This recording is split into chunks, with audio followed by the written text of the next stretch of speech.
Saludos cordiales, sean todos ustedes bienvenidos al Canal 8, este canal tinerfeño para todo el archipiélago, y bienvenidos al programa de Directo al Objetivo, un programa de entrevistas en el que conversamos con personalidades de nuestra vida política, del mundo de la empresa, del mundo de la economía, de la cultura. Y en esta ocasión tenemos que agradecerle el que haya aceptado la invitación a estar con todos nosotros a don José Manuel de la Cruz Arquero, delegado de Unelco Endesa en la provincia de Santa Cruz de Tenerife. Don José Manuel ha estado en otros programas de este canal, de Canal 8. Ha estado siempre, en otras ocasiones que ha estado precisamente dando la cara y no rehuyendo en momentos difíciles, concretamente cuando el Delta, pues para dar las versiones reales, las versiones auténticas que tenía que aportar a la ciudadanía. Vaya ese apunte por delante, con lo cual quiere decir que en nuestro entrevistado de hoy vamos a tener la sinceridad por delante, ¿no? Muchísimas gracias, don José Manuel, de haber aceptado la invitación y de estar con todos nosotros. Gracias a ustedes por la invitación y encantado de estar aquí y de pasar este rato con usted. Muy bien, el señor de la Cruz Arquero nació en Santa Cruz de Tenerife. El mes que viene va a cumplir años, va a cumplir 50. Desgraciadamente, digo yo. No, afortunadamente que los cumple usted en las condiciones que lo cumple, ¿no? Cursó, por cierto, antes de seguir adelante, ¿qué pasa? Que psicológicamente eso de los 50 siempre ha sido una barrera. ¿Le hace tilín o qué? Desde pequeñito siempre ha sido una barrera y la verdad, vamos a ver cómo lo pasamos. Espero ya verá usted cómo se suele pasar con normalidad y además se lo digo por alguna experiencia de haberlos atravesado hace ya algunos que otros años. Perfecto. Bien, don José Manuel cursó, decía que había nacido chicharrero en Santa Cruz de Tenerife, cursó las enseñanzas primarias y secundarias en las escuelas Pías, primero en el edificio de la Rambla, después en ese simbólico Quisisana, que tantas connotaciones para Santa Cruz ha tenido y tiene. Y yo le preguntaría, pues, ¿qué recuerdos guarda usted de aquella infancia, de aquella adolescencia suyas, ¿no? Que seguro que tiene algunos recuerdos, y algunos recuerdos entrañables de aquel colegio, tanto en la Rambla como en Quisisana, ¿no? Sí, son unos recuerdos realmente maravillosos, aunque esto pueda sonar atópico, pero en el caso mío es totalmente real. Sobre todo ese colegio que usted comentaba antes, no tanto el Quisisana, sino aquel colegio de madera, que me imagino que ya pocas personas recordarán, y que desgraciadamente se derribó para construir el actual edificio que ahora mismo está ubicado en el Solar, que es un edificio colonial, una auténtica preciosidad, y desde luego guardo recuerdos maravillosos de aquella época, ¿no? Y también recordará personas, me imagino, profesores, compañeros. Profesores, me sé el nombre de casi todos los profesores que me dieron clase, de compañeros, el padre Julián, el famoso padre Julián en las clases de latín, el padre Cormenzana en sus clases de física. La verdad, un recuerdo imborrable, como le decía. Los padres escolapios siempre han tenido fama en lo que es la educación, en los sistemas educativos, de ser, profesionales desde el punto de vista de la margen de las cuestiones religiosas, desde el punto de vista de la enseñanza, siempre han tenido prestigio de buenos educadores, ¿no? Y cuando usted, por ejemplo, accede a los estudios superiores, ¿se considera suficientemente equipado, digamos, en madurez intelectual y en capacidad para asimilar conocimientos, después del paso por esos centros? Sí, yo siempre tendré que agradecer a los padres escolapios la formación básica que aquí en aquellos años me dieron y nos dieron a toda nuestra generación, porque la verdad, después de acceder a la universidad y echar mano de esa base que lógicamente se cimentó en aquellos cursos, es cuando uno se da cuenta de lo importante que fue, para mí al menos, el pasar por ese colegio y por ese conjunto de profesores de alto nivel, de altísimo nivel. Bien, don José Manuel, muy joven, a los 25 años, obtiene el título de ingeniero industrial por la Escuela Técnica Superior de Ingenieros Industriales de Las Palmas. Aquella estancia de varios años en Gran Canaria, con independencia de su equipaje intelectual, profesional, técnico, etcétera, le va a proporcionar, digamos, una visión más nítida de Canarias en su naturaleza de archipiélago. Indudablemente sí, porque el hecho de vivir unos cuantos años fuera de Tenerife, pues le da una idea más amplia de lo que es Canarias y sobre todo lo que es la comprensión de la idiosincrasia de cada isla que la tiene de verdad. y efectivamente pues acabé esos estudios enriquecidos desde el punto de vista, digamos, humano. Usted fue estudiante universitario durante la transición democrática, ¿no? Yo quería preguntarle una mera curiosidad periodística, si le distrajo con actividades políticas aquella encrucijada histórica, o más bien usted se dedicaba a lo suyo de sacar adelante la carrera de ingeniero. Desgraciadamente, digo desgraciadamente porque perdimos, yo creo, unos años muy bonitos de vivirlos realmente en la calle. La carrera de ingeniería es una carrera muy complicada y dejaba poco tiempo ni para la política, ni para el cine, ni para el entretenimiento. Ni para Prácticamente nada. para nada. Prácticamente era estudiar, estudiar y estudiar. Pero me quedó pena porque sí que tengo otros compañeros, otros amigos de otras carreras, en las cuales permitían un poquito más de tiempo libre y aquella época fue una época apasionante, la verdad. Oiga, y ya, digamos, en esa profesión de ingeniero, una profesión durante muchísimos años elitista, ¿no? Efectivamente por el tipo de estudios, por la dificultad de obtener los títulos, ¿no? Etcétera. ¿No le ha intentado usted para la política después, posteriormente? ¿No? ¿Ha tenido tentaciones políticas o no? Yo debo decir una cosa con total sinceridad. Yo creo que no sirvo para la política porque soy demasiado sincero.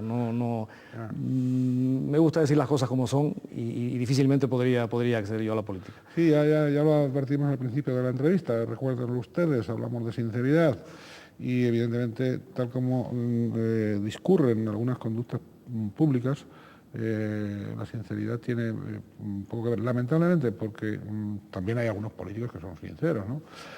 Y yo iba a decir, y así les va. Pero bueno, eso es un quiebro en el que no vamos a abundar demasiado, ¿no? Usted cursa después, don José Manuel de la Cruz no se conforma con ese título de ingeniero industrial, cursa estudios de posgrado. Está de ingeniero de prácticas en la empresa Manipulados y Transformados Canarios, MIZA. Colabora, por ejemplo, en la conclusión del Plan Insular de Obras y Servicios del Cabildo Insular de Tenerife, correspondiente a 1984. Y luego, finalmente, se incorpora a la Sociedad para el Desarrollo Industrial de Canarias, entonces SODICAN, actual SODECAN, ¿no? Bien, contando, digamos, con todas esas experiencias que usted va acumulando en esos años y ya dentro de SODICAN o ISODECAN, ¿cómo es posible que Canarias, contando con sociedades específicas para su desarrollo industrial, el desarrollo industrial se ha producido, digamos, convenientemente, se ha producido suficientemente? Y en su caso, ¿por qué sí o por qué no? Yo creo sinceramente que no. De todas formas, el caso de Canarias tiene un problema inherente al hecho insular y es la lejanía, sobre todo del territorio peninsular. Esto hace que cualquier producto que se fabrique en Canarias y que no sea de consumo directo en Canarias, sino necesite ser exportado, pues evidentemente no es competitivo en el exterior. Independientemente de eso, yo creo que hay poca tradición, sobre todo en esta provincia occidental, poca tradición industrial. Ha habido una tradición mucho más dirigida a lo que es el sector agrícola y el sector turístico, pero efectivamente deberíamos estar industrialmente más desarrollados de lo que estamos. Más desarrollado. ¿Y qué ha sucedido? Que la iniciativa privada, que el capital, que los inversores no han atendido, no han sido sensibles o no, han hecho caso a las orientaciones, a los consejos o tal de estas sociedades de promoción, de estas sociedades de desarrollo industrial? Yo creo que ha fallado la falta de espíritu empresarial en general, porque de hecho en mi época de SODICAN las ayudas eran importantes, incluso a nivel técnico. SODICAN participaba en un porcentaje importante en aquellas empresas que se quisiesen relanzar, se les daba asesoramiento técnico, pero realmente los proyectos interesantes eran muy pocos. Es verdad que hubieron algunos que salieron adelante, pero realmente yo creo que podía haber salido mucho más que lo que al final resultó. ¿El ser empresario no se improvisa? Yo creo que ser empresario industrial concretamente. Yo creo que se nace, hay una parte de pedigrí que hay que tener y luego, lógicamente, hay que tener una formación y unas ganas de serlo. Y eso realmente aquí en las islas, pues yo creo que adolecemos un poco de ese tema, ¿no? Usted durante esos años también adquiere, digamos, va acumulando conocimientos, experiencia, referencias sobre un tema que después, hoy, pues es vanguardista, dentro del mundo de la economía y de la sociedad, que es el ahorro energético, ¿no? Ahorro energético. Explíquenos, háblenos, digamos, de aquellas experiencias que usted tuvo, aquellas actividades, y sitúenos un poco hoy la posibilidad de ahorro energético. En un momento en que a usted, en su actual ocupación, en su actual responsabilidad, también le toca de lleno. En aquellos momentos, yo recuerdo los años 80, finales de los 80, Sodicam firmó un convenio con el IDAE, Instituto para el Desarrollo y Ahorro Energético, que consistía en, Sodicam se dedicaba o se iba a encargar de hacer unos estudios de emisiones en los equipos de combustión, principalmente calderas de hoteles, para ver si realmente esos equipos tenían eficiencia energética adecuada o estaban mal regulados o requerían de algún tipo de modificación. Creo que fue una experiencia muy interesante, con resultados bastante sorprendentes incluso, porque se llegó a detectar importantes anomalías que al final se tradujeron en ahorros importantes para el sector hotelero.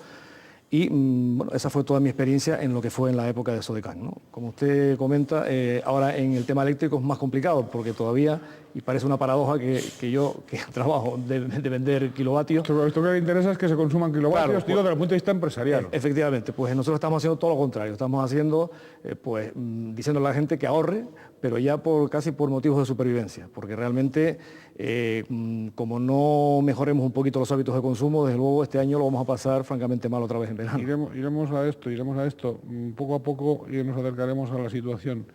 Pero claro, recomiendan ese ahorro energético por, digamos, incapacidad productiva en este momento, por una serie de circunstancias. Porque si ustedes produjesen la electricidad y tal, lo que serían felices de que se gaste a tutiplén, ¿no? Yo le voy a ser sincero, la mejora en la calidad de vida que ha sufrido la sociedad canaria y la sociedad occidental en general, yo creo que va a implicar, está implicando y va a implicar un mayor consumo energético, eso es indiscutible. A nadie le vamos a decir que prescinda del aire acondicionado ni que prescinda de la calefacción en invierno.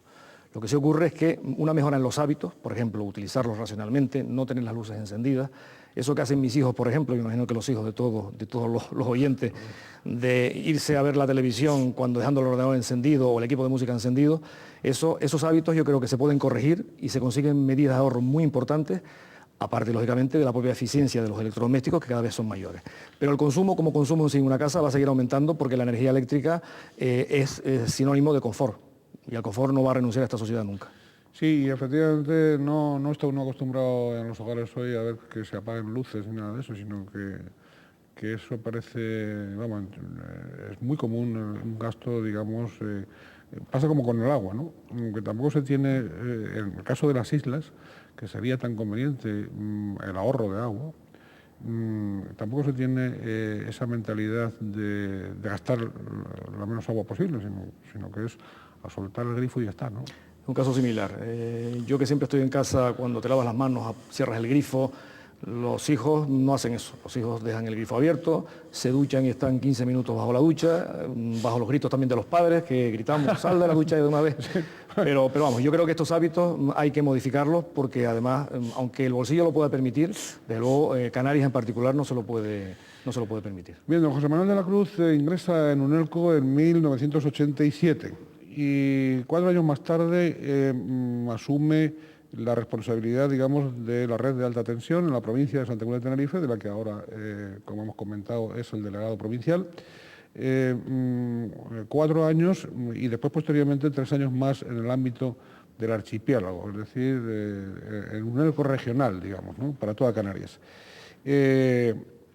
Por lo tanto, digamos, dentro de esa función, él, y no se esconde, lo tenemos aquí,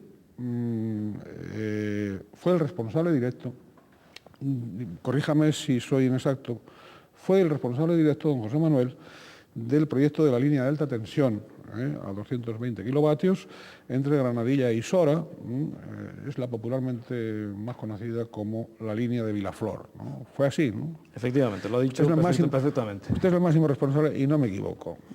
Bien, don José Manuel. ¿Por dónde discurría su pensamiento cuando se produce esa gran manifestación popular o cuando se alumbra lo que ha dado a llamarse el espíritu de Vilaflor, ¿no? ¿Por dónde discurría su pensamiento? ¿se iba a meter debajo de la cama? Bueno. Pues casi, casi, pero yo creo que el sentimiento fue de una gran frustración, sobre todo porque se ve o ves en aquel momento que lo que la calle dice o lo que se iba a hacer realmente no tenía nada que ver ni estaba justificado por lo que realmente era el proyecto en sí. Los que trabajamos en aquel proyecto, los que decidimos el trazado de aquel proyecto, los que hicimos el estudio de impacto ambiental de aquel proyecto, desde luego podíamos detectar que nada de lo que se decía obedecía a la realidad ni tenía nada que ver con el contexto del problema. De hecho, yo siempre he mantenido, y lo dije el otro día en un medio de comunicación, que aquí unos pocos tergiversaron la realidad y confundieron a una gran mayoría de personas de buena voluntad. Sí, pero... Y al final sucedió lo que sucedió. Sí, ustedes diseñaron, usted como máximo responsable del proyecto, ustedes diseñan, ¿qué diseñan? ¿Un proyecto más barato para Unelco Endesa y más perjudicial para el patrimonio de la isla o no? No, nosotros, de hecho, yo creo que hay una confusión en la sociedad en general, porque nosotros el proyecto lo trazamos, la traza del proyecto no la decide Unelco. Es decir, Unelco presenta una serie de alternativas que son valoradas por técnicos de la Viceconsejería de Medio Ambiente. Entonces, en aquel momento se decidió alejar lo más posible la línea de núcleos habitados, porque entiendo que con buen criterio se decía que uno de los factores básicos a tener en cuenta era la proximidad a personas. Claro. Entonces, dado que esta isla, pues para desgracia de todos nosotros, cada vez está más poblada, y de hecho la historia ha venido a dar la razón, y que ya quedan pocos lugares realmente por donde pasar una línea, pues se decidió que esta fuera lo más arriba posible de lo que es la ladera sur de la isla. Y este trazado se eligió por la zona de Vilaflor. Lo que ocurre es que a raíz de esto se empezó a comentar que si se talaban 20.000 pinos, que se iba por dentro del monte, cosas que eran absolutamente falsas, porque yo creo que de los que fueron a aquella manifestación, yo creo que ni un 1% llegó a saber exactamente por dónde iba la línea. No tuvimos oportunidad o no supimos explicarlo en aquel momento. O no supieron explicarlo. Pero mire usted, en aquella manifestación, y ahí vuelvo a preguntarle por su pensamiento, ¿no? También había algunas autoridades, es decir, participando en la manifestación, hasta el punto de que otros manifestantes, lamentablemente, porque ese tipo de actos no deben hacerse en ningún caso, pues hasta poco menos que agredieron a esas autoridades. Es decir, había personas que tendrían que saberlo, ¿o no? Yo quiero pensar que digamos, la intoxicación fue de tal calibre y al final se perdió el control de tal manera que yo creo que hasta estas personas que usted comenta, estos políticos que usted comenta, pues fueron realmente convencidos a esta manifestación de que realmente se estaba haciendo un atentado contra el medio ambiente en Tenerife. No me cabe otra explicación sino. ¿Y ustedes cómo no hicieron contramanifestación? Cuidado, en el sentido de ¿qué pasa? Que se enrocaron y no descendieron a informar de un modo contundente y de un modo intensivo y de un modo reiterativo de que las cosas eran así. Nosotros en aquel momento lo intentamos y seguramente nos equivocamos porque desde luego no surtió efecto. De todas formas es muy difícil que cuando una empresa tiene a toda una sociedad o a prácticamente toda una sociedad en contra de un proyecto y encima, pues políticamente no hay una postura definida a favor de ese proyecto, es muy difícil que una empresa pueda convencer de algo a una sociedad. Esa es mi opinión al menos, independientemente de que seguramente teníamos que haber hecho algo más que no hicimos en aquel momento. Sí, pero según ha comentado usted, vamos a ver, y es por dejar claras las cosas, porque es muy importante en la información la claridad, ¿no? Enormemente importante. Enormemente importante que cada palo aguante su vela. Entonces, no está como en otras cuestiones, ¿no? Pero sobre todo ante un tema tan polémico, tan reiterado, etcétera, ¿no? Estamos hablando de que Unelco Endesa plantea posibilidades y decide el Gobierno de Canarias esa línea. Efectivamente. Por lo tanto, vamos a concluir, no es difícil, que la responsabilidad última de esa línea era del Gobierno de Canarias. Sin duda, y así la legislación lo dice taxativamente, es así. Por lo tanto, y sigo avanzando, la manifestación tenía que haber sido contra el Gobierno de Canarias. Eso habría que preguntárselo a los manifestantes que salieron en aquella época, que la verdad yo creo que ya se han olvidado. Usted por lógica, por buena lógica, bueno, no creo que se le haya olvidado del todo. Lo que pasa es que usted tiene un gran sentido de, también, aparte de la sinceridad, un gran sentido del humor y de verlas pasar, etcétera. El dicho ese. Pero aplicando la lógica, tendría que haber sido así. Tendría que haber sido así. Tendría que haber sido así, en todo caso, poner contra las cuerdas a unas autoridades incompetentes, si es que habían sido incompetentes las autoridades, ¿no? Es decir, que intoxicación, usted ha hablado de intoxicación. Intoxicación política, afán político o intoxicación demagógica por algún motivo. Intoxicación, ¿cómo percibe usted esa intoxicación? Desconozco, en aquel entonces desconocía los motivos, igual que ahora también desconozco la última intoxicación que hubo con el tema del Delta, que ya luego usted... Sí, ahora hablaremos. No sé qué se persiguió en aquel entonces, lo que sí sé que en particular en esta isla, bueno, pues este tipo de intoxicaciones aparece con relativa frecuencia cuando se habla de hacer infraestructuras. Ya no hablo de las eléctricas, hablo de todo. De todo el tipo. Exacto, con el puerto de Granadilla, pasa con el desdoblamiento de autopistas, pasa con el cierre del anillo insular. Algo ocurre aquí, que además le digo que no ocurre en otras islas del archipiélago. No, por supuesto. En Gran Canaria, de hecho, han habido manifestaciones para hacer autopistas. La línea 220 de Gran Canaria está a punto de salir, sin ningún problema, porque no lo tiene. Pero aquí algo ocurre, o algo se está haciendo mal, o algo hay, que, bueno, aparecen estas campañas que desde luego intoxican y al final pues hacen fracasar un montón de proyectos. Fracasar, encarecer, privar de servicio al final o dificultarlo y además incidir en la calidad de vida. Bueno, porque aquí se da una paradoja, ¿no? Es decir, hay ese sentimiento de contra determinadas infraestructuras y al mismo tiempo la exigencia de una calidad de vida que no se puede interrumpir. Es así, ¿no? Sí, es así. Con lo cual es una paradoja verdaderamente extraña, porque para tener una mejor calidad de vida, para disfrutar de una serie de servicios, habrá que sacrificar algunas cosas, digo yo, no sé. Efectivamente, yo siempre digo que a nadie le obligan a tener luz eléctrica, ni a tener placa vitrocerámica, ni a tener termoeléctrico, pero claro, si queremos tenerlo, desde luego, la energía tiene que venir por algún lado. Eso es indiscutible y todavía no se ha inventado, en el futuro quizás sí, que venga por ondas, pero yo insisto, si queremos energía tenemos que tener transformadores, subestaciones, líneas, eso es inevitable. Pero esta sociedad no admite, al menos la Canaria, y ya le digo en particular la Tenerife, no admite esta posibilidad. O sea, se quiere tener el beneficio de la infraestructura, pero no soportar la infraestructura.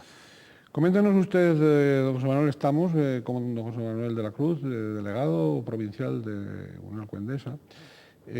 Coméntenos las últimas sentencias del Tribunal Supremo. ¿Qué significado tienen estas sentencias?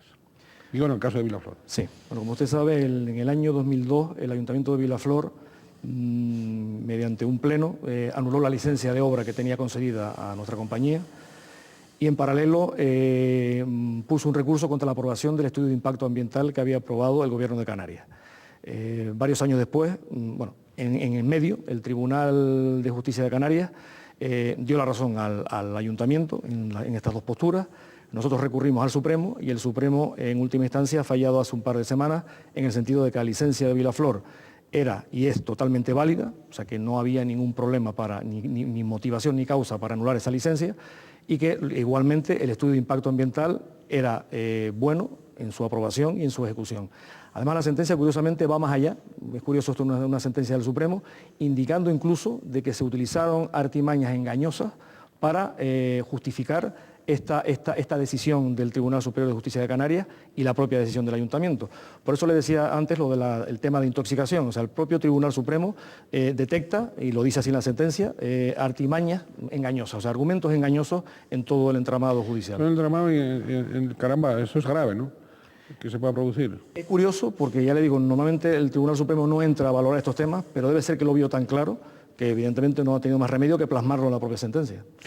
¿Ustedes van a pedir daños y perjuicios? Estamos estudiándolo. Nuestros servicios jurídicos los están estudiando porque ya no solo es el dinero, que yo le puedo decir, y está justificado contablemente, que esa línea, sin montarse un solo apoyo, nos costó del entorno de 400 millones de pesetas, todo ello en estudios de impacto ambiental y estudios ambientales. 400 millones de pesetas. De las antiguas pesetas. De las antiguas pesetas le costó a Unión Alcoendesa la no línea. La no línea, exactamente. Y eso está contabilizado, bueno, en los múltiples estudios, se cuenta que se contaron pinos, se fotografiaron todos los pinos que se iban a cortar, se visitaron apoyo por apoyo, se hicieron levantamientos topográficos, simulaciones fotográficas y videográficas de cómo se vería la línea desde todos los puntos de la isla. O sea, aquello fue, yo creo que no hay estudio de impacto ambiental en el mundo tan bien hecho, o al menos tan engordado en datos como ese, tan exhaustivo como ese, ¿no? Y bueno, y le decía que independientemente de eso, desde luego lo que sí que no tiene valor es el daño moral y el daño que se hizo a la imagen de la empresa. La imagen de la empresa en aquel entonces quedó absolutamente deteriorada y yo creo que todavía hoy arrastramos secuelas de aquellas decisiones, ¿no? Sí, sí, las arrastran, sin duda que las arrastran, es decir, está ahí. Y aquellas alternativas que se hablaba, pregunto desde el punto de vista técnico, como aprendí de periodista, y por lo tanto como analfabeto en estos y en tantísimos temas, ¿no? Aquellas alternativas que se dan de enterramiento de la línea, de que en lugar de que la línea pasase por los pinos, por los montes, etcétera, se hubiese soterrado, etcétera, etcétera, no llegaron a estudiarlo, o no era viable o era un disparate. Bueno, nosotros esa alternativa la estudió la Viceconsejería de Medio Ambiente. Se estudió también. Fue una de las que se estudió, efectivamente. Lo que ocurre es que se llegó a la conclusión, tanto ellos como nosotros ya la teníamos clara desde el principio, de que una línea de esta responsabilidad no puede ir enterrada. Es decir, puede físicamente, porque existe el cable para enterrarla, pero no es viable su enterramiento porque sobre ella iba a gravitar prácticamente el 70% del suministro a la isla, ya no solamente el sur, porque esta línea estaba prevista para el norte. Y evidentemente una avería en esta línea son líneas muy complicadas y cuyo tiempo medio de reparación podemos hablar de meses. Entonces una línea está evidentemente en un sistema insular aislado no puede ir enterrada. Entonces se justificó el por qué no podía ir enterrada. Luego a posteriori, una vez aprobado el proyecto y en todo el proceso del tema de Vilaflor, sé que se encargó el propio ayuntamiento encargó a la Universidad Politécnica de Madrid alternativas, y entre estas alternativas aparecía una parcialmente enterrada por las medianías. Sin entrar a valorar más este tema, porque la enterraba por la carretera del sur, todos sabemos, hemos ido alguna vez por la carretera del sur y sabemos la cantidad de curvas que tiene esa carretera y hubiera sido imposible, materialmente imposible, un cable que puede tener 25 centímetros de diámetro, darle esos radios de curvatura. Independientemente de eso, pues pasaba por el medio de San Isidro. O sea, subterránea por el medio de San Isidro. Claro, cuando los responsables municipales vieron esto, se asustaron. O sea, fue algo totalmente fuera de tono y absolutamente desechable desde el punto de vista técnico. Bien, ahora la alternativa, finalmente, la línea que está prevista es, de alta tensión, a 220 kilovatios, de Granadilla a Vallito, ¿no? Exactamente. Esta es la alternativa, esta es la aprobada, esta es la que se va a hacer. ¿Qué situación tiene el expediente en este momento de esta línea? El expediente está ahora mismo en trámite en industria. Ya ha pasado el periodo de información pública, el estudio de impacto ambiental, y por tanto estamos ya a la espera de que, espero que en la próxima sesión de la CODMAC, de la Comisión de Ordenación del Territorio y Medio Ambiente, se apruebe ya esta línea, se apruebe el estudio de impacto y en consecuencia la línea, y bueno, a partir de ahí queda el periodo de expropiación de los terrenos o llegar a acuerdo con los propietarios de los terrenos donde hay las torres y las servidumbres de paso, y a partir de ahí pues construir la línea. Vamos a ver si esto es posible. ¿Qué ritmo de ejecución de la obra puede llevar esto y hasta qué plazos, más o menos? Nosotros hemos calculado que la línea se puede mover en lo que es el proceso de construcción, una vez obtenido todos los permisos, en el entorno de entre 1 año y año y medio de construcción, siempre y cuando en todo este proceso no surja nada extraño que nos pare la línea, que todo puede ocurrir. ¿Que puede ocurrir? Que puede ocurrir. Bien, y mientras tanto, pues claro, se está recurriendo a remedios provisionales, las turbinas, con sus problemas también. Las dichosas turbinas, efectivamente. Las dichosas turbinas, con sus problemas. Con sus problemas. Porque es así que digamos, que afectan, que impactan al ambiente, etcétera, ¿o no? Más que al ambiente, porque son turbinas de gas, Sí. Aunque funcionan con gasoil, son turbinas preparadas para funcionar con gas, son bastante menos contaminantes que cualquier otro grupo, pero sí que desde luego desde el punto de vista de lo que es una gestión completa de un sistema productivo es un auténtico disparate. Entre otras cosas porque hay que tener gente desplazada a los lugares donde están estas turbinas, hay que transportar combustible con el peligro que eso conlleva, y desde luego se están ubicadas en una zona donde pues evidentemente se molestan a unos vecinos, aunque estén alejados, pero lo lógico es los grupos generadores ponerlos en la propia central. Nosotros, a raíz de la suspensión por parte del Gobierno del proyecto de Vilaflor, pues lo que hicimos fue sobre la marcha encargar 2 turbinas, las famosas turbinas de Arona, y colocarlas en Arona, y gracias a eso pudimos pasar ese año 2002 y el 2003. Estas turbinas de Arona ya están las dos averiadas, porque claro, estas turbinas son, para que lo entiendan, son motores de avión a reacción. Entonces necesitan cada ciertas horas pues, someterse a un mantenimiento riguroso. No se ha podido hacer porque pensamos que la turbina de Guía Isora, que era la que iba precisamente a suplir esta, pues estaría en servicio desde el año pasado. No ha sido así. La vida útil de mantenimiento se ha acabado y las dos turbinas, una primero y la otra la semana siguiente, pues se han averiado y está en camino de Estados Unidos el alternador pues, para intentar arreglarlo lo antes posible. Pero esa es la situación actual. Esto nos conduce a una situación, digamos, de inseguridad desde el punto de vista del suministro. Totalmente. Por eso cuando me preguntan cuál es la situación del suministro eléctrico en la isla de Tenerife, yo digo que es crítica.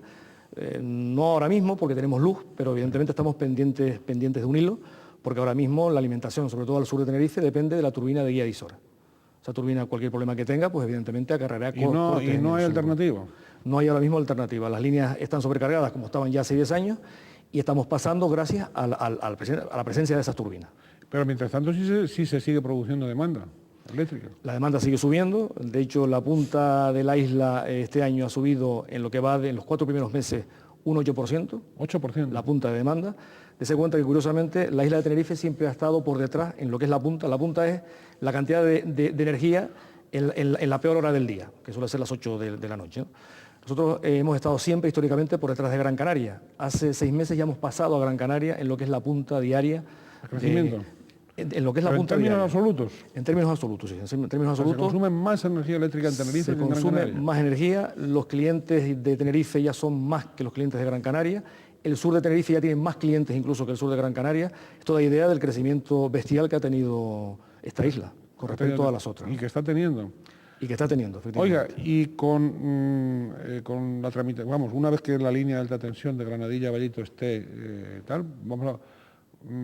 señalamos fechas, señala usted fechas, ¿se atreve a señalar fecha? ¿Del 2008? Yo diría la misma fecha que ha anunciado la consejería a través de la consejera de Industria, sí. En el sentido que ella estima que la línea podría empezar a construirse sobre el mes de agosto. Entonces podríamos estar hablando mes de agosto 2006, finales del 2007, podríamos estar hablando. Después de las elecciones. Las elecciones son, yo es que de política, como le dije, creo que son el año que viene, pero sobre mayo, creo que, ¿no? Mayo. Sí, después de las elecciones. El mayo florido. Sí. El mayo florido. Va a haber mucha floración. Vamos a ver si de votos también. O sea, a finales del 2007. 2007, sí. En el mejor de los casos y siempre que todo vaya sobre Por cierto, ¿los ayuntamientos ya están de acuerdo? ¿Todos? Deben estar de acuerdo porque de hecho esta línea, el pasillo por el que va esta línea, por el que discurre esta línea, fue objeto de consenso, creo que fue en el año 2000, finales del 2003, por los propios alcaldes. Es decir, el gobierno encargó a Red Eléctrica que estudiase un pasillo viable a la línea, fuera de lo que era ya el término municipal de Vilaflor y las medianías, y ese pasillo se presentó a los alcaldes y entre todos se firmó un documento, digamos, de alguna manera avalando ese trazado. Por lo tanto, entiendo que no debe, salvo pequeñas correcciones, no debe haber problema. Y salvo que cambie algún alcalde. Entonces, también podría ser, sí. Usted imagínese que en las elecciones del 2007 hay cambio de algún que otro alcalde y bueno, y hay también dificultades para sacar adelante la línea. Un poco centrándonos en este momento, en Tenerife, en ese crecimiento, desde luego excepcional, ¿no?, con respecto a Gran Canaria y al resto del archipiélago. El panorama del suministro eléctrico no es así en ninguna otra isla. Descríbanos un poco usted, aunque su ámbito de mando, digamos, es provincial, en la provincia de Santa Cruz de Tenerife, pero evidentemente se conoce la situación de una alcaldesa en todo el archipiélago. Y por lo tanto, desde esa posición de conocimiento y de autoridad, nos puede, digamos, situar a cada isla cómo está en este momento en cuanto a energía eléctrica, ¿no? Sí, ahora mismo en lo que a la provincia oriental se refiere, hay un problema clave en el sistema Lanzarote-Fuerteventura. Están unidas las dos islas por un cable eléctrico. Pero hay un problema grave porque la red de transporte consiste exclusivamente en una línea. Es decir, si esa línea, por las razones que sea, se avería o se cae o lo que le pueda suceder, pues puede haber un problema grave en el suministro a estas islas. Además de eso, hay un problema de generación. Hay pendientes de aprobarse en Lanzarote dos grupos de generación en la central. que no tienen autorización ahora mismo, y hay también pendientes de aprobación otros 2 grupos en Fuerteventura, que además son básicos para pasar la punta de este verano. Entonces, la situación ahí realmente es bastante complicada. En Gran Canaria hay una gran complicación en la zona norte, también tiene una saturación muy parecida a la que tenemos nosotros en la línea sur de aquí, Sí. y como única solución está precisamente el refuerzo de esa línea norte, que está también tramitándose y bueno, forma parte del retraso crónico que tienen muchas infraestructuras, la aprobación de muchas infraestructuras en Canarias. Aquí en Tenerife la situación es la que ya le comentaba y yo creo que es sabida por todos. En el Hierro yo creo que es la única isla que estamos bien de momento, estamos bastante bien, también el Hierro tiene un crecimiento que no es, digamos, un crecimiento normal. En La Gomera estamos empezando a tener problemas, de hecho vamos a empezar a desarrollar lo que es el refuerzo de la línea norte y sur para atender a lo que puede ser el crecimiento futuro de la zona de Valle Gran Rey y Playa Santiago. Y en La Palma también podemos estar empezando a tener problemas, tanto por la aprobación de grupos electrógenos, que necesitamos 2 grupos nuevos en la central de La Palma, como por una nueva red, una nueva línea de 66 kilovoltios que complemente a la que actualmente existe en la isla. Sí, ¿a qué cree usted que obedece esa especie de, lo comentábamos antes, pero esa especie de rechazo social a las infraestructuras en general y a las eléctricas en particular, ¿no? ¿Por qué? ¿Por qué? Y además, ese rechazo ha experimentado algún cambio después de la tormenta Delta, sobre la que empezaremos ahora le rogaremos que nos hablen. Yo recuerdo lo que me contaban los antiguos de Unelco, los que ahora están felizmente prejubilados. Los históricos. Los históricos de Unelco, que cuando ellos llevaban una línea a un pueblo, pues eran bien recibidos e incluso les hacían hasta una comida, estaban días de fiesta, varios días de fiesta, porque la gente, lógicamente, sabía lo que era no tener luz y desde luego que le llevasen allí una bombilla encendida, aquello era una fiesta. De hecho, yo llegué a conocer alguna obra, recién entrado en Unelco, alguna obra en la que todavía pasaba esto. Yo creo que la costumbre, el haberse acostumbrado al ciudadano a que la luz es darle a un botón y funciona, yo creo que ha llevado a desligarse un poco de lo que es precisamente el tener cerca esta infraestructura. Yo creo que esta es la única causa realmente que puede justificar esta postura y que desde luego yo creo que el Delta desgraciadamente tampoco ha variado mucho. No ha variado esa actitud. Bien, ya don José Manuel, a partir del 2004, don José Manuel es delegado provincial en Santa Cruz de Tenerife. Le había pasado antes, digamos, el incidente de la línea de Vilaflor, de la que era responsable, y bueno, ya como delegado provincial en Santa Cruz de Tenerife de Unión Condesa, acontece Delta, ¿no? Entonces, palabra maldita esa. A usted le vienen las cosas así como seguidas, ¿no? Las dificultades, ¿no? Pero usted tampoco se amilana demasiado. Yo creo que tampoco nos quedaba tiempo en aquel momento para milanarnos. Quizás después, pasados los meses, cuando uno ya empieza a notar los efectos personales, sobre todo de la gente que ha estado a pie, porque yo siempre digo que nosotros, desde nuestro puesto, estuvimos los días críticos, la semana, los 10 días, pero luego hubo gente que estuvo en el Tajo, y estuvo en el Tajo 20 horas durante meses. De hecho, siguen todavía estando, ¿no? Siguen todavía. Bien, la tormenta tropical Delta, la famosa caída de las torres. Realmente ustedes habían incumplido en cuanto a calidad. Las torres realmente se tenían que caer porque ustedes no las habían repuesto a tiempo. ¿Una condesa estuvo dormida ahí en eso? ¿O qué es lo que pasó? ¿Por qué se cayeron las torres? Las torres se cayeron por una razón sencilla. Hubo una catástrofe natural, un huracán, a pesar de que, bueno, desde algunos sitios parece que esta palabra no gusta, pero yo me fui a la escala Saffir-Simpson, que es la que utiliza Miami para calificar los huracanes. Y estos vientos entre 150 y 200 kilómetros por hora, que están certificados, que fueron así, o sea, que soplaron estos vientos, los define esta escala como huracán fuerza 3 de gran poder destructivo. Otra cosa que me han dicho después, amigos meteorólogos, hombre, esto sí, pero el huracán es cuando es más de un cierto tiempo, pero lo cierto es que la torre no se cae porque sople viento media hora, se cae cuando sopla en un instante.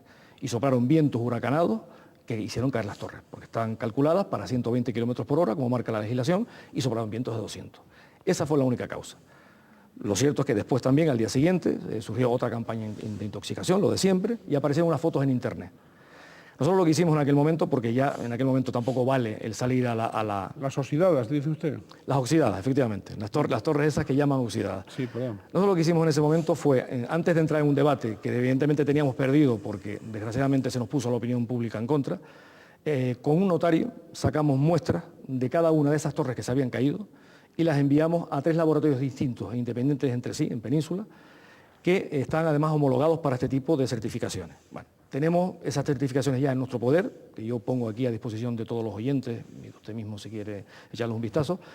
Y en esas certificaciones que son realmente auditorías, pues se viene a decir una cosa muy sencilla, que las torres, los perfiles analizados, los trozos analizados, cumplen desde el punto de vista de resistencia todo lo que marca el reglamento y la legislación vigente, y que la oxidación que se observa es superficial y obedece al desprendimiento de capas de pintura y galvanizado. Pero lo que es la sección del acero está intacta y es exactamente igual a la que se colocó en su momento. Y esto es lo que da resistencia a la torre. De hecho, y casi para los no expertos, el propio informe dice que no hubiera hecho falta incluso ni hacer análisis, porque una torre oxidada hubiera roto como una galleta. Así lo dice así de expresivo, como una galleta, mientras que esta, y si ven la foto se observa, rompe como un chicle, es decir, se dobla y no llega a partir. Ese es el síntoma o el signo más claro de que las torres evidentemente ni estaban oxidadas ni rompieron por oxidación. A esto hay que añadir encima que las torres oxidadas, entre comillas, sé que se dicen oxidadas, encima no afectaron para nada el corte de suministro que hubo. Esas torres, de hecho, siguieron después, durante un mes y medio en el suelo, porque no era prioritario levantarlas. Esa línea era una línea de apoyo que estaba simplemente de conexión entre centrales y que no influyó para nada en los cortes de suministro que hubieron los días después de pasar el delta. Don José Manuel, ¿y la gestión durante la interrupción del suministro? La interrupción del suministro. Tremendamente complicada, porque usted imagínese tener a más de 200.000 personas sin suministro, en las primeras horas sin saber qué pasaba, porque yo llegué a la oficina pues a las 9 de la noche, cuando pude salir de casa, cuando el viento me lo permitió. El telemando, que es el centro nuestro que, digamos, en tiempo real tiene noticias de todas las instalaciones, no tenía datos, no sabíamos qué había ocurrido. Mandamos a la gente nuestra a hacer una primera inspección visual, sobre todo por la línea que va paralela a la autopista del sur, en condiciones yo diría que casi heroicas, porque soplaba un viento terrible, y ahí empezamos ya a detectar sobre las 12 de la noche más o menos la gravedad del problema, porque ya nos hablaban de que habían varias torres en el suelo. Solo al día siguiente, a media mañana, ya pudimos tener una idea más clara de la magnitud de la catástrofe. Pero muy difícil de gestionar porque, ya le digo, sobre todo el servicio eléctrico hoy se ha convertido, yo creo que es el servicio más esencial de todos, yo creo que incluso por encima del de agua. Cuando nos falta el agua siempre podemos acudir a la embotellada, incluso. El servicio eléctrico hoy paraliza ascensores, deja sin suministro de agua a las viviendas, hay ancianos que viven en un octavo piso que no pueden utilizar las escaleras, o sea, es una auténtica catástrofe. Señor de la Cruz, antes comentaba usted que todavía se está trabajando. Yo quería preguntarle ahora sobre el ritmo de la reconstrucción de todas las afecciones, de todos estos que se produjeron, ¿no? ¿Cómo va? Nosotros a finales del mes de febrero ya terminamos de reconstruir todo lo que fue la red de transporte, de la cual cayó una torre de 220 kilovoltios y cayeron 38 de 66, de las cuales realmente solo fueron 10 de las importantes, porque las otras es la que les comentaba, de las famosas oxidadas, pero eso se terminó todo de reconstruir al final del mes de febrero, y ahora mismo estamos ya pendientes de pequeños flecos, pero en baja tensión. O sea, prácticamente el tema está concluido y esperamos finalizarlo, ya dar el carpetazo final a finales del mes de julio. Supongo que con toda esta catástrofe, con toda esta tal, usted tendrá, habrá ido también amasando alguna experiencia y habrá habido alguna anécdota. Lo único bueno que ha tenido el Delta, desde luego, es el factor humano, las experiencias humanas que se han vivido a lo largo de todos estos meses. Yo destacaría sobre todo la bondad y sobre todo la buena gente de ese sur, de esa zona sur, que fue realmente la más afectada. Hablo de los municipios desde el Rosario hasta Granadilla, de esa buena gente que incluso admitía, daba de comer a la gente nuestra que llevaba horas, días sin dormir y sin comer, les daban de comer en sus propias casas. Incluso hay una anécdota muy curiosa que me comentaron, que fue un día a las 12 de la noche, llegaban unas brigadas nuestras, después de estar 24 horas sin dormir, como le decía, y había un señor que no tenía luz, un señor perdido en una casita en el campo, ¿no? Y el propio señor les dijo: váyanse ustedes a descansar, que yo he estado ya, llevo 4 días sin luz, por estar una noche más no me pasa nada. Yo creo que eso da idea de la bondad y generosidad de la gente rural, de la gente rural de Tenerife, que además fue la más afectada y desde luego la más necesitada. La más afectada porque con aquellas distribuciones que hicieron ustedes, me imagino que con la mejor buena voluntad, como casi siempre, hubo comentarios en el sentido de que determinadas zonas no les faltó la luz, se le repuso enseguida o se le reponía en demérito de otras zonas de barrios, etcétera, ¿no? ¿Hubo selectividad ahí también o qué? No, en concreto esta zona del sur no tuvo nada que ver con las rotaciones porque realmente toda la red de media y de baja estaba en el suelo, o sea, aquí no había posibilidades. De hecho, el municipio de Güímar llegó a estar 100% suministrado con grupos electrógenos. El tema de las rotaciones a las que usted se refiere y donde se originó la polémica fue en la zona metropolitana, Santa Cruz de la Laguna. Nosotros ahí lo único que hicimos fue priorizar de entrada los servicios básicos, hospitales, policía, y a partir de aquí, pues en contacto con el ayuntamiento, era el propio ayuntamiento el que nos iba diciendo dónde reponer servicio, porque claro, lógicamente nosotros, con nuestro criterio, tampoco es que valiese mucho, porque a veces nos decía el ayuntamiento, oye, reponme esta zona, porque en la que vas a reponer ahora ya hay policía en la calle y ahí va a haber seguridad, y yo prefiero que repongas en esta porque la policía no ha llegado y pueden haber problemas. Realmente, y aparte que la potencia realmente a distribuir o a repartir era muy poca. No hubo presiones de ningún tipo, eso se lo puedo garantizar, y lo hicimos con la mejor intención del mundo, y estoy seguro que el ayuntamiento también, con la mejor intención del mundo. Bien, o sea que no hubo juego de manos, juego de villanos. No, le aseguro que no. De hecho, nosotros mismos estuvimos mucho tiempo sin luz con un grupo electrógeno en la propia sede de UNELCO, porque realmente era una zona que no era conflictiva y preferimos dar servicio, o el ayuntamiento prefirió dar servicio a barrios, bueno, que a lo mejor habían problemas de seguridad o era más necesario el suministro. Oiga, y se habló del expediente sancionador de Industria, de la Consejería de Industria. ¿Cómo está ese expediente? Bueno, nosotros, por supuesto, como puede entender, no estamos de acuerdo en absoluto con ese expediente. Lo vamos a recurrir ante la Consejería, aportando estas 3 auditorías que le he comentado, aparte de otra serie de documentos que lo complementarán. Y si esto no es así, si tampoco se resuelve a nuestro favor, pues recurriremos al Tribunal Superior de Justicia de Canarias y posteriormente al Supremo. Y espero que a lo mejor, si llegamos allá dentro de un par de años, pues estemos otra vez aquí, si usted me lo permite, diciéndole que el Tribunal Supremo nos ha dado otra vez la razón, ¿no? Bien, la calidad del servicio, es decir, comparable con la media peninsular, comparable con la media de territorios insulares europeos o por debajo de la media. Aquí de Canarias en general y de Tenerife en particular. Canarias tiene un problema respecto a zonas continentales, de hecho todos los sistemas insulares, y es que al no estar interconectados, le comentaba antes que solamente Lanzarote y Fuerteventura están unidos, el resto de las islas no lo están. Cualquier problema que haya en generación, en cualquier grupo que se nos vaya fuera de la red, pues provoca cortes del suministro. Esto no sucede en el continente. A pesar de eso, y teniendo en cuenta este factor, nosotros estamos ligeramente superior a la media peninsular en lo que es calidad de servicio. Y si descontamos desde luego el factor de producción, o sea, el factor de insularidad, desde luego estamos entre la mejor calidad de servicio de toda península. Esto no incluye, lógicamente, el año pasado, el mes de noviembre, porque, lógicamente, el Delta pues nos echó abajo todos los números.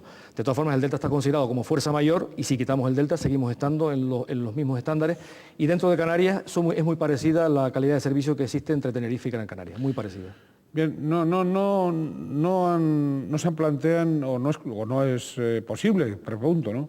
Igual que sucede entre Lanzarote y Fuerteventura, el conectar otras islas, ¿eso está descartado técnicamente? Técnicamente, de momento sí, por temas de profundidad exclusivamente. Lanzarote y Fuerteventura, el canal que les une y por donde discurre el cable, creo que tiene una profundidad máxima de 70 metros, mientras que entre Tenerife y Gran Canaria hay 3.800 metros de profundidad. A esas profundidades no hay tecnología posible ni para atender ni para mantener cables de ¿Y entre otras islas tampoco? Tampoco. Creo que hay una posibilidad que estamos estudiando entre Gran Canaria y Fuerteventura. Pero está en estudio, hay profundidades de 2.500 metros que ya se aproximan mucho a experiencias que hay en Hawái, que sí hay islas que tienen unos 2.000 metros de profundidad entre ellas y están unidas por cable eléctrico.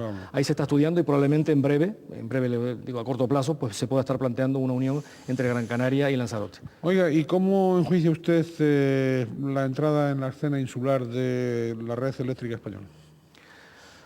Eso es un cumplimiento de lo que establece la ley del sector eléctrico. En Península se hizo antes lo que fue la entrada de red eléctrica en lo que es el continente. Red eléctrica lo que hace es operar el sistema eléctrico, es decir qué grupos se ponen en la red cada día y qué líneas son las que se utilizan. Eso lo lleva haciendo en Península desde hace varios años y hace unos meses ya ha empezado a hacerlo aquí en Canarias. Y además, como gestor de la red de transporte, es el responsable de la planificación de esa red de transporte. ¿Tiene titularidad pública? Tiene titularidad pública y también tiene un pequeño accionariado de las empresas eléctricas, pero básicamente es titularidad pública. Pero tiene titularidad pública. Sí. Y todas las empresas eléctricas, digamos, de alguna manera se someten o han de someterse a los criterios de red eléctrica. Sí, de hecho, ya le digo, ahora mismo, desde hace un par de semanas, las centrales nuestras de generación despachan en función de lo que ordena Red Eléctrica. Es decir, Red Eléctrica le dice a Unel Condesa qué grupos poner en funcionamiento y cuándo ponerlo. Ya. Se habla muchas veces del monopolio de Unelco, ahora Unel Condesa, en Canarias, ¿no? De cómo Unel Condesa ha impedido que otros competidores estén en este mercado. ¿Eso ha sido así o no ha sido así? ¿O ya hay competidores en escena? Esa es otra cruz que nos ha tocado sufrir. Otra cruz que, aparte de su apellido. Exacto, por eso lo digo, ¿no? Con doble sentido. Sí. Realmente esto era así antes del año 2000, me refiero, pero lo cierto es que en la actualidad, desde hace ya unos cuantos años, está totalmente liberalizado lo que es el mercado de generación y el mercado de la comercialización. La distribución no, porque la distribución lo que ocurre es que hay una sola línea, una sola red, propiedad en este caso Unel Condesa, y el que quiere utilizarla paga un peaje simplemente, ¿no? Pero la generación, o sea, cualquier empresa puede hoy montar un grupo eléctrico aquí en la isla de Tenerife, en Canarias y en España en general. Cualquier operador eléctrico puede montar una red de transporte, es decir, esta línea del sur de Tenerife la puede venir a montar cualquiera, Iberdrola, Gas Natural, cualquiera, está liberalizado el transporte también, y cualquiera de nosotros puede acceder a otra comercializadora que no sea Unelco, Gas Natural, Iberdrola, cualquiera. De hecho, un 10% de nuestros clientes ya han pasado no son clientes nuestros, son clientes de estas empresas. Bien, ha hablado del gas. ¿Por qué el gas? Que por cierto, las centrales de Unel Condesa están preparadas para el gas, primera cuestión.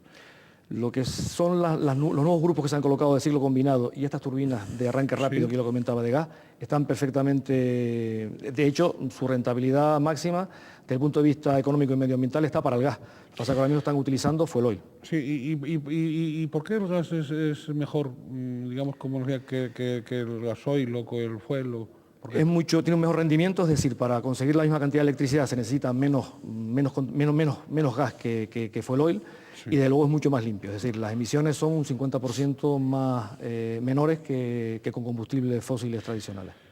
Energías alternativas o energías renovables, depende de tal. Hay un caso excepcional. La última entrevista, la anterior entrevista a esta que estamos celebrando aquí, la tuvimos con el presidente del Cabildo Insular del Hierro. Y precisamente tocamos en esa entrevista ese proyecto de el 100% de autosuficiencia. Parece que a partir del 2007 ya hay incluso presupuesto del Estado para que la isla del Hierro pueda ser referente mundial.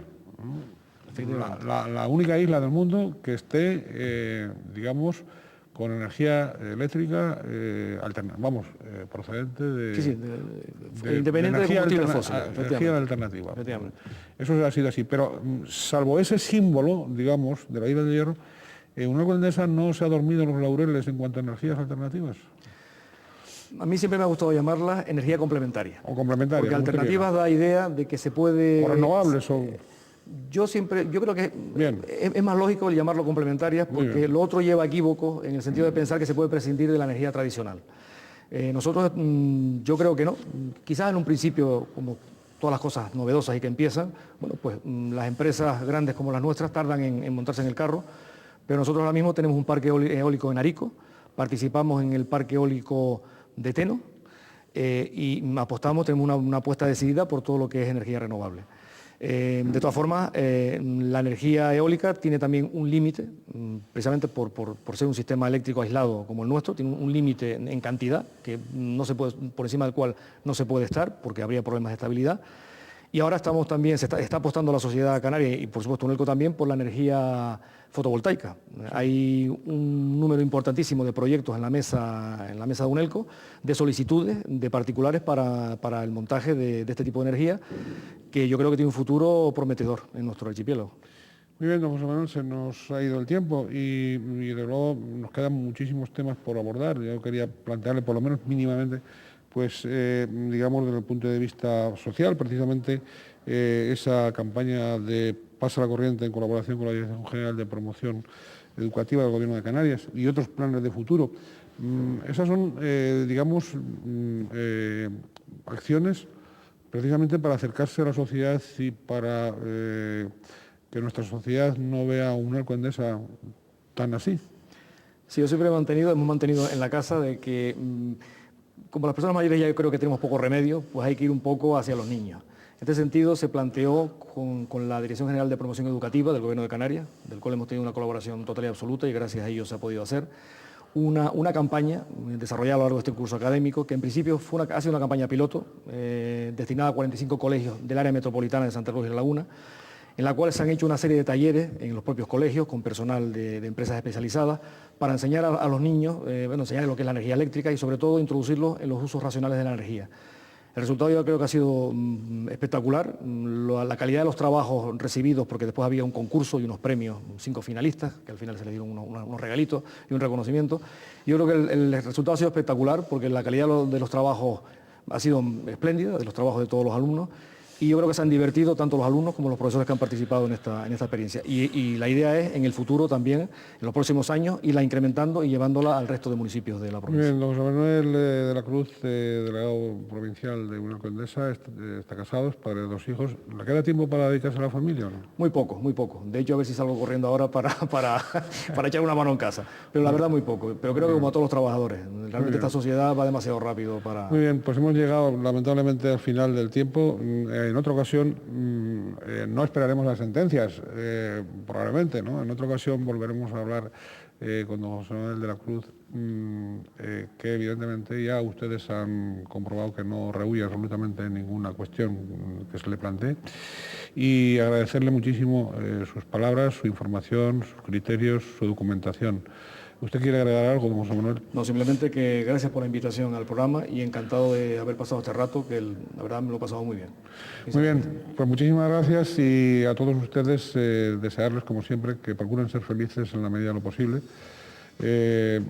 Bueno, pues siendo solidarios y pensando en que siempre es mucho mejor echar una mano, no al cuello, echar una mano a los demás en sus necesidades, que empezar a mirarse el propio ombligo. Muchas gracias y hasta un próximo programa.